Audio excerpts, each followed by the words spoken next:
es un hecho, ya es inminente el cambio de gabinete. El presidente Sebastián Piñera en las próximas horas anunciaría los cambios. Sin embargo, en las calles no están todos conformes con esta medida, afirmando que se necesitan cambios más profundos para solucionar la crisis que vive el país. Bueno, justamente queremos hablar sobre este tema. Está con nosotros el diputado de Renovación Nacional, Diego Schalper, aquí en el estudio. Diputado, muchas gracias por acompañarnos. Buenos días. Buenos días. A ver, ¿cuál es su apreciación el cambio de gabinete que supuestamente debería ocurrir durante esta jornada, a eso del mediodía, según la información que ha estado trascendiendo?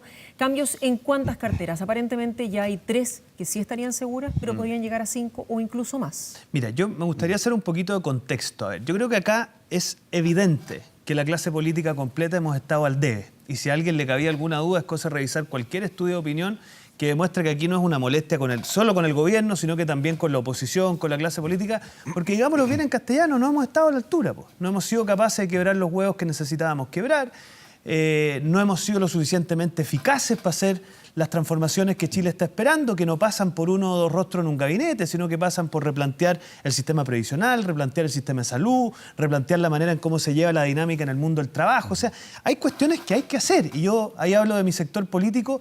Yo creo que en mi sector político muchas veces había un negacionismo por parte de algunos sectores de estas transformaciones. Entonces, yo espero que el gabinete del presidente Piñera acuse recibo de que aquí no se trata de hacer algunos enroques menores o de sacar tal y cual persona, sino que se trata de reconocer con mucha autocrítica que no hemos estado a la altura, que aquí no es un problema un gobierno en particular, pero coyunturalmente estamos nosotros en el gobierno y por lo tanto no podemos mirar para el techo. Y ojalá las caras que se incorporen sean capaces de 3 cosas. Uno, tener una mejor interlocución bidireccional con la ciudadanía, que es lo que la ciudadanía espera. En segundo lugar, representar esa diferencia en un sello distinto que nos tiene que guiar de ahora en adelante. Y tercero, y perdónenme la expresión muy elegante, que tenga los cojones para liderar los cambios que Chile necesita. Que, insisto, yo creo que no pasan por agregar un 20% en la pensión básica solidaria solamente, sino que pasan por replantearse el sistema previsional. Y sé que eso para la centro-derecha es una cuestión difícil a veces. Pero yo al menos, como nueva generación de la centro-derecha, tenemos clarísimo que si aquí no quebramos huevos, que si aquí seguimos mirando para el techo, que si aquí seguimos buscando ciertos cambios cosméticos, es que no hemos entendido... ¿Pero se puede lograr en el corto plazo, diputado? O sea, ni una de estas cosas son de un día para otro, y el que diga lo contrario miente. Por eso, entre la ciudadanía, ¿cómo se logra? Bueno, la ciudadanía necesita ciertos gestos. ¿Ah? El primer gesto, mira, a mí cuando me dicen, oigan, rebájense la dieta, yo en lo personal, por supuesto, todo lo que quieran, y de hecho yo he sostenido que aquí la rebaja tiene que ser a la mitad. Pero a mí me parece que ese no es el fondo del asunto, porque lo que la gente percibe es que la élite tiene ciertas facilidades que ellos no tienen. Por ejemplo, los parlamentarios podemos llegar tarde y pasa que no pasa nada, po. O si no nos ausentamos a trabajar, da la sensación de que aquí no pasa nada. Entonces, todos esos privilegios son lo que tienen enrabiada a la gente.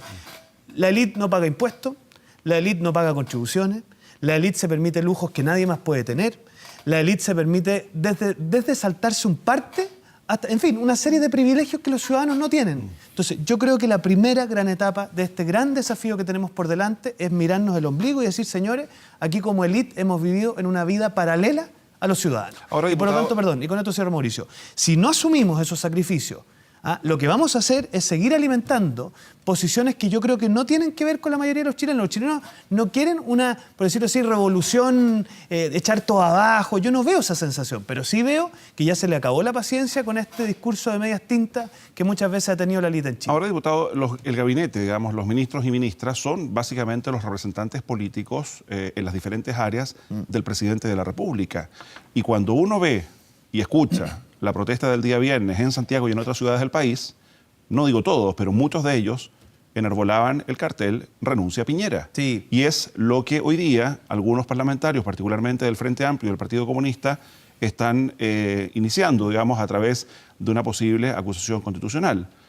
¿Se requiere un cambio así de profundo? No, mire, yo creo que, a ver, evidentemente ese malestar, si uno mira la marcha el otro día, uno no puede identificar ni un interlocutor único, ni una petición única. Hay como una serie de molestias que se vuelcan ahí. A mí me parece... Pero el Renuncia a Piñera sí, está bien. No era un llamado aislado, digamos. Sí, lógico, pero yo siento que eso más... A ver, yo soy de los que pertenece a una generación democrática que reconoce que aquí hay un presidente electo democráticamente y que yo al menos no voy a ser nunca cómplice ni activo ni pasivo de algo como eso, porque me parece que es de una irresponsabilidad tremenda. Mire, pero la herramienta constitucional existe. Existe, pero uno prudentemente puede ejercerla o no. Y lo que yo creo que pasa acá es que hay un grupo de personas yo no voy a calificar sus motivaciones, que parece que prefieren insistir en la inestabilidad y en la confrontación, sintiendo que lo que quieren los chilenos, mi sensación, es que nos dejemos de excusas, nos pongamos a trabajar, dejemos de lado la guerrilla política y por lo tanto hagamos las transformaciones en democracia,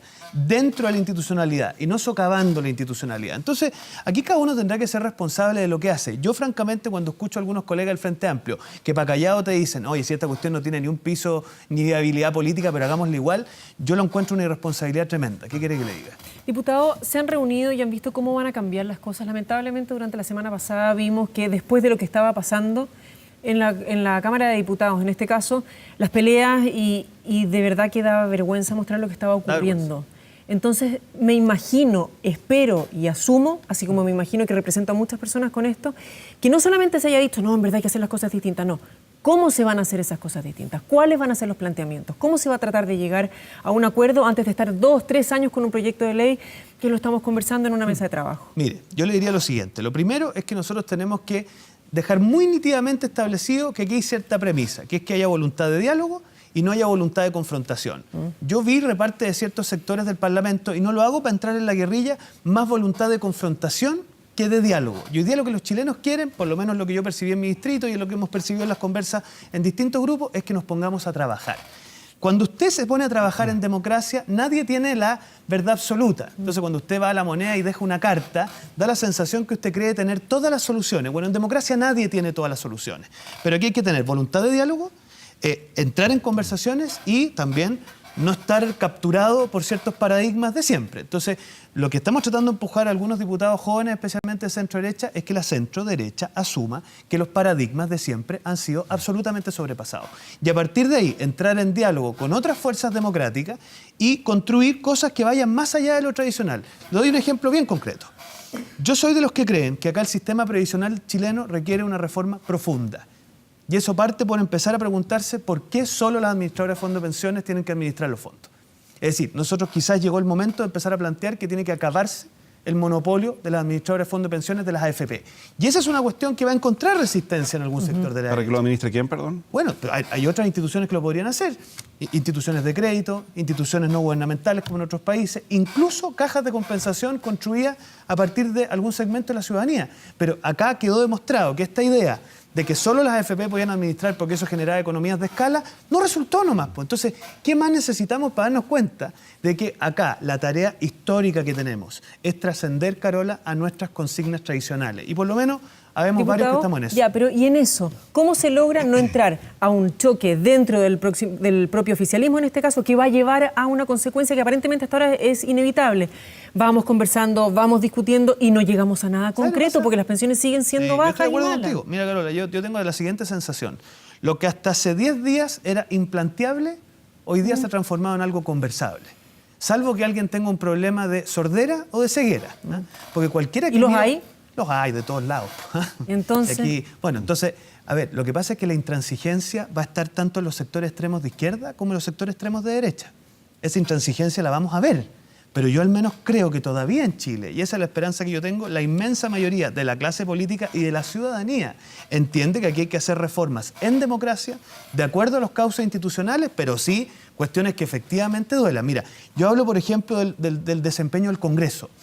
Yo soy de los que creen que aquí no solo tenemos que rebajarnos la dieta a la mitad, sino que además tenemos que empezar a reflexionar que se nos pague el sueldo por asistencia. Por lo tanto, si usted no va a las comisiones, si usted no va a la sala, si usted no va a su semana distrital, porque fíjate que aquí nos han dicho que hay desconexión entre los ciudadanos y los parlamentarios. Bueno, obvio, pues si el momento que tú tienes para conectarte en la semana distrital, ¿estamos yendo a nuestros distritos? ¿Estamos teniendo conversaciones con la del tejido social? ¿O más bien esa semana nos dedicamos a otras cosas? Entonces, si tú generas un sistema en donde tú tienes un sueldo base, pero generas ingresos por cumplimiento de cosas, Alemania, ¿cierto? No estamos hablando de algún país de la triple entente, ¿ah? Podríamos generar incentivos correctos para que aquí volvamos a escucharnos y a encontrarnos. Yo tengo la sensación de que aquí lo que nos está pasando, que es muy grave, es que hemos dejado de encontrarnos, de dialogar y de escucharnos. Y así al menos yo no conozco ninguna democracia, Carola, que... Diputado, después de 10 días, digamos, desde que esto se inició, la semana antepasada con la evasión del metro, pero que creció, ya sabemos, a partir del fin de semana antepasado, hay quienes sostienen, y lo he escuchado mucho, especialmente en los análisis durante este fin de semana, que en paralelo a iniciar los cambios, a iniciar las transformaciones, hay que tener claridad, transparencia, verdad, respecto de lo que pasó con eventuales violaciones a los derechos humanos durante todo este tiempo. Hoy día mismo llega esta misión de Naciones Unidas, del Alto Comisionado. Están ya en curso varias de esas investigaciones. Está ciertamente el trabajo del Instituto de Derechos Humanos. ¿Cuál es su posición al respecto? Mire, yo aquí quizás voy a ser un poquito majadero, Mauricio, pero de nuevo volver a la moderación. Mira, hay algunos que quieren negar esta realidad. Es evidente que han habido situaciones que son constitutivas de ejercicios abusivos de la fuerza y por lo tanto violación a los derechos humanos. Y eso lo único que cabe es investigarlas, sancionarlas y condenarlas. Cualquier postura distinta es no entender y ser inconsecuente de acuerdo que somos demócratas. Pero también déjeme decirle que hay algunos, mire, yo leo por ejemplo los tuits de Daniel Jadwe, leo lo que en su minuto dijo Beatriz Sánchez respecto de que aquí habían torturas casi permanentes y me parece que eso no se sostiene en los datos que el mismo Instituto Nacional de Derechos Humanos mantea. Entonces, ¿qué es lo que tenemos que hacer, me parece a mí, Mauricio? Primero, condenar sin vacilaciones todos aquellos casos que constituyan violación a los derechos humanos. O sea, y aquí caiga quien caiga. Pero también entender que aquí lo que motiva el estado de emergencia es que realmente estábamos enfrentados a una violencia completamente desbordada. Cuando usted habla de más de 1.100 eventos incendiarios en 4 días, cuando usted habla de más de 300 centros de abastecimiento o incendiados o saqueados, cuando usted habla de más de 79 estaciones de metro incendiadas o dañadas, nadie podrá pretender creer, perdona, y con esto cierro, que era un grupo de personas aisladas que se le ocurrió salir con un papel de diario y con un encendedor. Entonces, ya, pero si me permite hacer un paréntesis, porque quienes ya a esta altura están diferenciando los saqueos al comercio respecto de lo que ocurrió particularmente en las estaciones del metro. Lo que publica este día lunes La Tercera y lo que se ha conversado particularmente durante el fin de semana en ciertos círculos políticos es que existe la posibilidad de que aquí haya grupos entrenados e incluso se menciona a grupos de inteligencia de países extranjeros, fundamentalmente Cuba y Venezuela, que podrían estar detrás de todo este asunto. Y uno legítimamente se pregunta, bueno, ¿y qué pasa con la inteligencia? ¿Qué pasa con la ANI? Mire, voy a contestarle eso, pero déjeme cerrar la idea. Entonces, ¿qué le quiero decir? Ni negar la violación a los derechos humanos, pero aquellos que buscan la responsabilidad política del gobierno, como si haber decretado el estado de emergencia fue algo que se le ocurrió al presidente tomando desayuno, porque se le ocurrió, francamente yo creo que ni una de las dos cosas se sostienen. ¿Y qué pasa con la inteligencia? Bueno, algo muy grave pasa, porque si en Chile pueden operar con impunidad grupos que queman simultáneamente 2 estaciones del metro. A ver, cuando usted quema un edificio corporativo de la altura del edificio de Enel, yo no soy experto en bombas incendiarias, pero cualquiera se da cuenta de que eso no fue un grupo de personas que pusieron un poquito de barricadas abajo y que esto prendió hasta arriba, ¿te fijas? Entonces, yo creo que acá la clave está en la moderación, en ser muy riguroso en la entrega de datos. Yo creo que en eso el Instituto Nacional de Derechos Humanos ha estado a la altura, porque ha ido día a día, yo mantengo contacto diario con Sergio Mico, entregando la información sin sesgo, sino que poniendo esta información a disposición y habrá que tomar las acciones que de ahí se sigan. Y lo tercero que me parece súper importante es que se investigue en profundidad quiénes motivaron los hechos de violencia en Chile. Porque yo creo que eso solo nos va a permitir, Mauricio, separar la protesta pacífica, que yo la celebro, la aliento y la empujo, y creo que es parte de la democracia, y tenemos que aprender los que estamos entrando en política, que esto va a ser quizá una tónica bastante más permanente de lo que a algunos les gustaría, pero también que eso no puede dar ningún milímetro a la violencia. O sea, cuando tú permites que la violencia sea un mecanismo para obtener cosas por parte del poder político, olvídate, eso es el principio y el fin. Diputado, cuando se habla, y lo han dicho varios expertos, las instituciones en este país están obsoletas.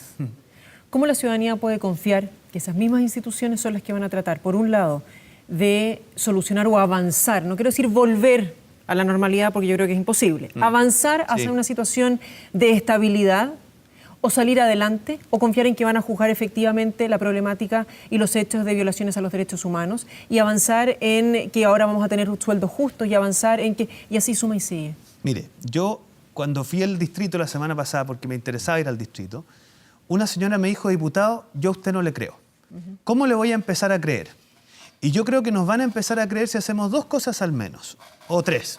Si empatizamos con la profundidad del problema y no nos quedamos en la cosita superficial. Aquí no hay solamente un tema de que la gente no tiene los recursos suficientes para llegar a fin de mes, sino que hay una desproporción total entre lo que puede y no puede hacer la élite y lo que puede y no puede hacer un chileno promedio. En segundo lugar, que asumamos con mucha autocrítica el perdón, y por lo tanto eso supone no creerse dueño de la verdad, aprender a dialogar, aprender a encontrarse. Y lo tercero, esto es como cuando usted se reconcilia con un amigo. Oiga, me pediste perdón, compadre, pero no sigáis haciendo lo mismo. Entonces, si seguimos haciendo las mismas cosas, seguimos con estas peleas bochornosas en el Congreso, seguimos preocupados de cuidarnos nuestros intereses, seguimos preocupados de cosas que no le interesan a la ciudadanía, entonces es evidente que la ciudadanía no va a empatizar. Entonces, yo al menos, y aquí hablo por muchos parlamentarios de distintos partidos políticos con los cuales uno mantiene conversación, queremos tratar de colaborar para que la ciudadanía perciba que al menos en las nuevas generaciones hemos acusado golpe, quizás con demasiada lentitud, pero ojalá con la eficacia que Chile necesita para que vean que hay una intención real de cambiar las cosas que hay que cambiar. Una última pregunta, al menos de mi parte. Comenzamos conversando respecto del inminente cambio de gabinete. Usted planteaba algunos perfiles, digamos, de quienes debieran integrar el equipo de ministros y ministras del presidente, pero ¿en qué áreas? En todas. Yo soy partidario de que el comité político y todo el equipo económico tiene que cambiar. Porque acá hemos tenido un déficit de interpretación política, no nos hemos sabido anticipar a los escenarios, no hemos sabido transmitir las ideas correctas y nuestro equipo económico no ha sido capaz de dar las señales correctas para entender que aquí tenemos que evidentemente crecer y desarrollarnos, pero si ese desarrollo se concentra en una masa muy pequeña de gente, yo francamente considero que lo mínimo es que la gente se esté enrabiada. ¿Y ministerios sectoriales, perdón? Transportes, trabajo. Mire, yo creo que es evidente que hay ciertos ministros que les ha faltado empatizar con estos dramas y por lo tanto todos aquellos ministros tienen que salir. Yo no quisiera personificarlo para no generar un conflicto, pero es evidente que los ministerios sociales tienen que cambiar. Mira, cuando tú le dijiste a una señora que se cambiara las AFP porque cuando envejeciera iba a tener una pensión digna y hoy día gana 120 lucas. ¿Qué esperamos? O le dijiste a una señora a principios de los 90, miren, endeúdese porque con esa deuda usted le va a mejorar las condiciones de educación a su hijo y después va a poder tener una mejor situación que usted y eso no pasó. ¿Qué esperamos? Pues entonces acusemos recibo los que estamos en política de que o nos ponemos las pilas, muchachos, o acá. Fíjense que algunos a mí me da un poquito de impresión. Yo hablo con mis compañeros del Frente Amplio y les digo, ya, ok, ustedes creen que todo se soluciona con una medida política específica, pero ¿y después qué? Entonces yo creo que hay que salir de esos estados de soberbia y hay que bajar a la conversación, porque esta cuestión yo no creo, Carola, que tenga nadie en la receta mágica. Diputado, y antes de despedirlo, aquellas personas que asuman los nuevos cargos, ¿debería haber alguien, por ejemplo, de oposición? Yo creo que tienen que estar, mira, aquí yo no funcionaría en los paradigmas de la política, yo funcionaría en los paradigmas de lo que espera Chile. Yo quiero pura gente que entienda que aquí hay un drama social profundo, del cual no nos hemos hecho cargo y que por lo tanto empatice con eso. Si no empatizan con eso, francamente, no sirven para el periodo político que Ya, viene. pero es que dentro del propio oficialismo, la alcaldesa Matei decía que tenía que cambiar bastante el club y daba ciertas características. Yo espero que acá cambie bastante el club generacionalmente y de sensibilidad. Yo creo que es evidente que hay algunos que les cuesta entender lo que pasa en Cerro Navia, en La Pintana. Yo no digo que yo sea un prototipo de eso, pero al menos haber trabajado firme en Rancagua, en Rengo, en sectores muy populares, yo tengo clarísima la molestia que tiene esa señora que los 120 lucas al mes no le da ni para comprar los remedios. Entonces, si seguimos mirando para el techo, francamente no se explica. Oiga, y déjeme decirle una última cosa respecto a otro tema para que no se me arranque.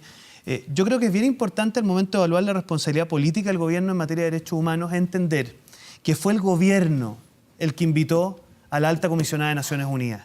Fue el gobierno el que se comunicó, el presidente con la presidenta Bachelet.